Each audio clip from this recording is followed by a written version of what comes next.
masih bersama kami di Berita Padang. Bagi Anda yang baru saja bergabung, kami hadirkan kembali 3 berita utama pada pagi hari ini.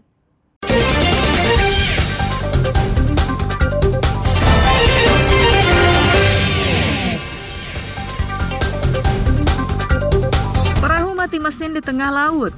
7 orang pemancing dievakuasi tim SAR. Penanganan kasus dugaan korupsi di KONI Sumbar lamban. Mahasiswa unjuk rasa di Kejati, Sumbar.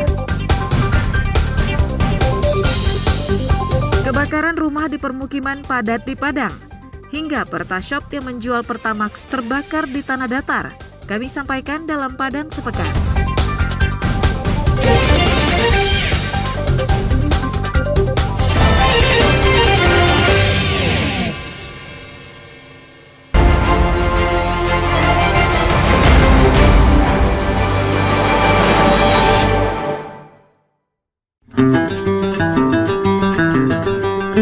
Sebanyak 6 rumah yang terletak di permukiman padat penduduk terbakar hebat di kawasan Banuaran, Kecamatan Lubuk Begalung, pinggiran Kota Padang.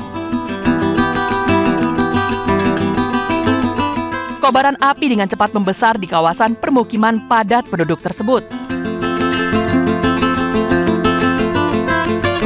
Warga sekitar berupaya memadamkan api dengan peralatan seadanya dan mengevakuasi barang-barang dari dalam rumah untuk mengantisipasi jika api merambat ke rumah mereka.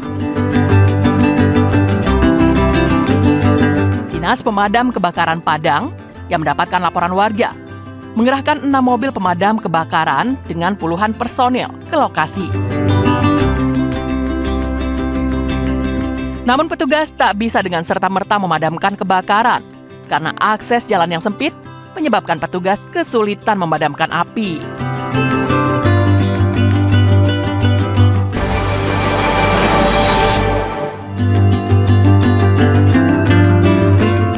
Upaya masyarakat dan tim BKSDA Sumbar memasang kandang jebak di kawasan Mudia Ayia, Nagari Batang Barus, Kecamatan Gunung Talang, Kabupaten Solo, selama 2 pekan terakhir.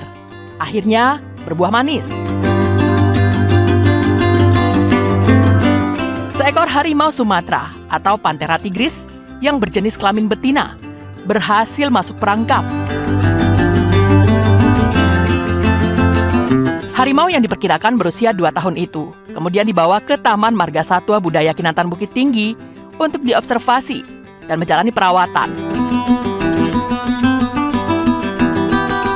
Pasalnya terdapat sedikit luka pada tubuh harimau akibat terkena jeruji kandang jebak. Setelah diobservasi dan menjalani perawatan di Taman Marga Satwa Bukit Tinggi, satwa liar itu akan dipindahkan ke Pusat Rehabilitasi Harimau di Darmasraya.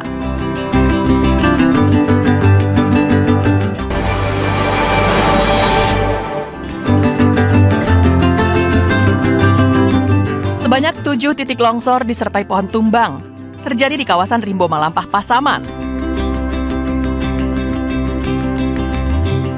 Akibatnya, akses jalan penghubung dari Padang menuju Pasaman, tepatnya antara Simpang Alahan Mati dan Tigo Nagari, putus total.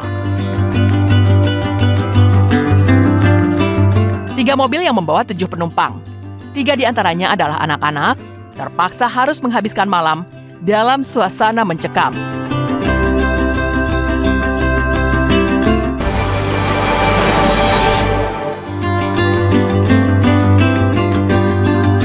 Sedang asik menyalin minyak subsidi jenis Pertalite dan solar, seorang pelaku ditangkap polisi dari Satreskrim Polres Pasaman. Modusnya, pelaku mengisi bahan bakar minyak subsidi jenis Pertalite dan solar di sebuah SPBU di daerah Kumpulan dengan berulang-ulang, kemudian memindahkannya ke jerigen. Sebelumnya, petugas juga menangkap pelaku penyalahgunaan BBM bersubsidi di sebuah rumah di Kecamatan Bonjol, Pasaman. Beberapa jerigen berisi ratusan liter BBM bersubsidi berhasil disita. Dari pengakuan kedua pelaku, BBM bersubsidi itu dijual kembali ke kios atau pengecer di seputaran Pasaman hingga ke Bukit Tinggi dan Agam.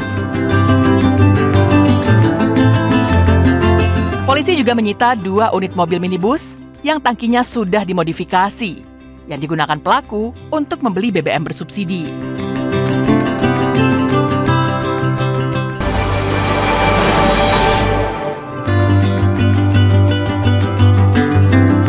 Stasiun Pertamina Shop atau Pertashop, yakni sebuah kedai yang menjual Pertamax di Jorong, Koto Gadang, Nagari Padang Ganting, Tanah Datar, terbakar.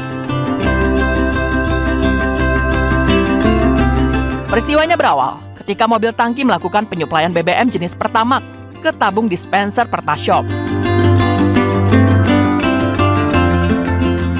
Petugas mobil tangki melihat tumpahan BBM di sekitar lokasi. Lalu terlihat percikan api dari bawah mobil tangki. Secepat kilat, api menyambar kedai stasiun Pertashop. Beruntung genangan BBM yang tumpah terlihat oleh petugas sebelum api menyambar. Petugas Pertashop yang mendeteksi adanya tumpahan minyak di kawasan Pertashop itu langsung menutup katup dan mengunci kran pompa minyak, sehingga kebakaran tak meluas terlalu besar. Sedangkan sopir mobil tangki BBM juga dengan sigap mengunci dan mematikan kran selang minyak dari tangki BBM menuju tabung dispenser, sehingga api tak merambat ke mobil tangki. Sopir kemudian memindahkan mobil ke tempat yang aman.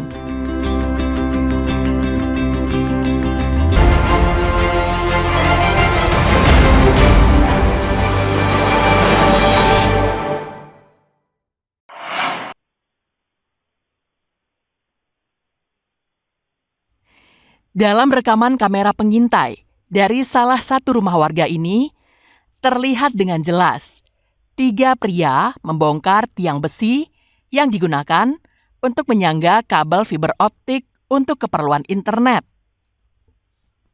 Sekilas tak ada yang mencurigakan dari aksinya. Mereka menggunakan alat keselamatan dan kesehatan kerja dengan lengkap. Ada sepatu, memakai rompi, dan menggunakan helm pekerja. Mereka juga bekerja secara efektif dan efisien. Hanya dalam beberapa detik, tiang besi setinggi 6 meter berhasil mereka cabut dan mereka pindahkan ke mobil bak terbuka.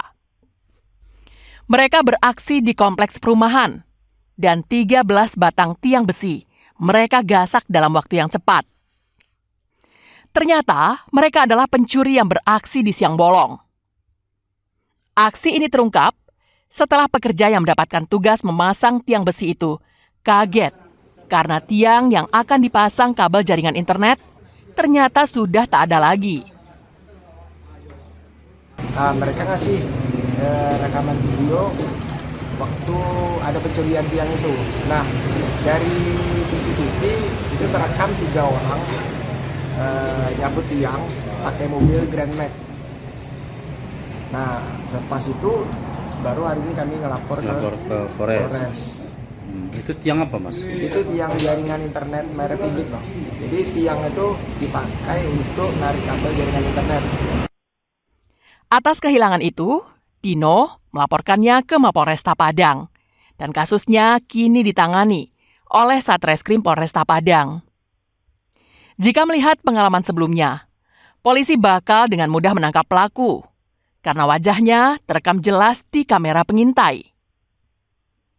Selain itu, polisi juga bisa melacak pemilik kendaraan yang digunakan pelaku. Alfi melaporkan dari Padang.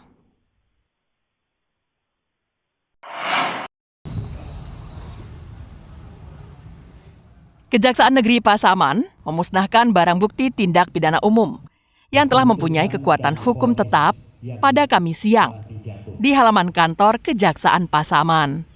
Barang bukti yang dimusnahkan itu terdiri dari 21 perkara yang telah berkekuatan hukum tetap. Perkara terbanyak merupakan tindak pidana narkotika. Di antaranya 6 perkara tindak pidana narkotika jenis ganja dengan barang bukti sekitar lebih dari 10 gram. 5 perkara narkotika jenis sabu-sabu dengan berat lebih dari 900 gram. Secara keseluruhan, sabu-sabu dan ganja yang dimusnahkan berjumlah lebih dari 11 kg. Selain perkara narkotika, perkara konservasi sumber daya alam dengan barang bukti berupa sisik terenggiling sebanyak lebih dari 11.400 gram. Sisanya merupakan kasus perjudian togel. Barang bukti itu dimusnahkan dengan cara dibakar dan diblender hingga halus dan kemudian dibuang.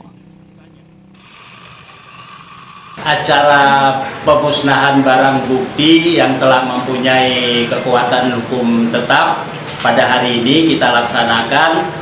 Ada 21 perkara yang telah mempunyai kekuatan hukum tetap yang menyatakan barang buktinya dirampas untuk dimusnahkan. Dan dalam barang bukti ini yang paling menonjol adalah kasus atau perkara narkotika.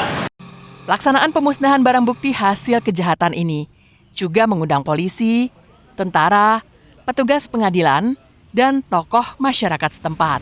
Safatul Ulum melaporkan dari Pasaman. Saudara, informasi tadi sekaligus menutup berita Padang pagi ini. Saya Frin Meriana beserta tim redaksi yang bertugas mengucapkan terima kasih. Sampai jumpa.